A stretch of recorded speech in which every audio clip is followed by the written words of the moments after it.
What is agoraphobia? Well, imagine being so afraid to leave your home and so afraid of something bad happening if you left your home that you are homebound and haven't left your house for 17 years. Imagine every time you are in your home alone without your spouse, you experience shortness of breath, chest tightness, palpitations where your heart comes out of your chest, sweaty hands and palms, body tremors, shaking hands, and sudden jolts of fear about dying. These fears progress to a point where you refuse to step out of your apartment, and eventually you are so fearful that you are confined to the corners of just your bed, using a bedpan instead of a bathroom, and taking only sponge baths. This is agoraphobia in its most extreme. So what is agoraphobia? Well, in this video I will explore the 5 criteria used to diagnose agoraphobia, and watch this video until the end to learn whether an extreme case like this can be successfully treated. Welcome to my channel. I'm Dr. B. I'm a board-certified, fellowship-trained physician, and I've been caring for patients for over 20 years. I make educational videos on medical topics that I find interesting. If you enjoy them, please hit subscribe. Now, someone with agoraphobia may be fearful of a particular place or multiple places because they have experienced a panic attack, or they anticipate experiencing a panic attack when they go to this location or a similar location. They fear embarrassment as well, and in particular, they worry that in the case of a panic attack, they will not be able to leave or escape these situations. The American Psychiatric Association uses the Diagnostic and Statistical Manual 5th edition, or DSM-5, to define agoraphobia. The manual requires a marked fear or anxiety about 2 or more of the following 5 situations. Number 1, using public transportation. Those with agoraphobia may fear traveling in a car, even with close family, or traveling in a bus, including a local bus that just goes across town, or especially a tour bus that would go on a trip across the country. They also fear being in an airplane.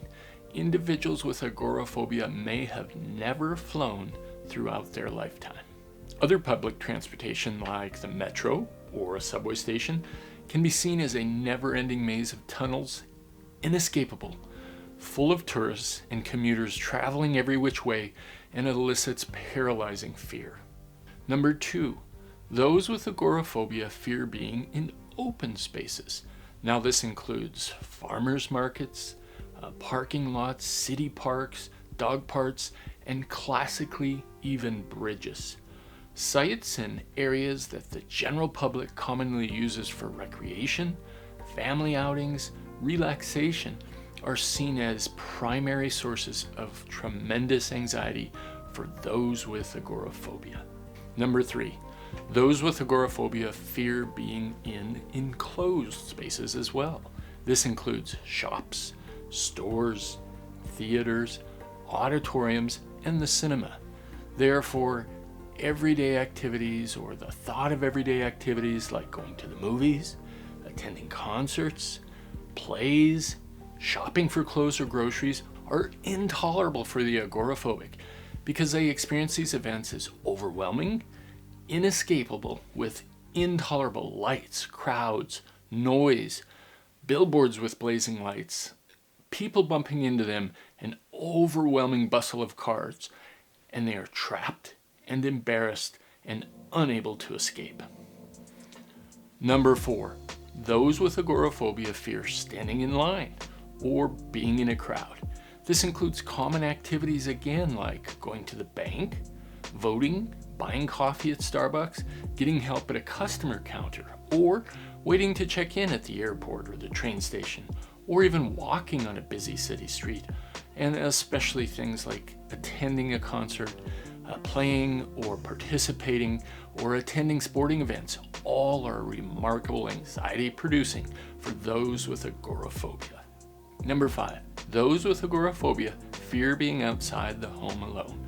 The persistent fear encompassing so many activities in such a wide spectrum of locations, with people or without people, induces the agoraphobic to prioritize avoiding anxiety-producing places. Over time, place after place, work, school, stores, church, and activity after activity, regardless of whether it's with friends, family, and hobbies, are all eliminated until one's home is the only safe haven, and can, in the extreme, as in this example, can progress so that only the bed in a single room is considered a safe refuge from the persistent fear and anguish. And the feelings can be so total and overwhelming that it can continue for years or a lifetime. Remember, this individual was housebound for 17 years. Now, these fears are all out of proportion to the actual danger posed by the agoraphobic situations and appropriate to socio-cultural context, age, country, ethnicity. The fear, anxiety, and avoidance is persistent, typically lasting 6 months or longer. Now, is agoraphobia treatable? Well, let's explore what happened in the patient above.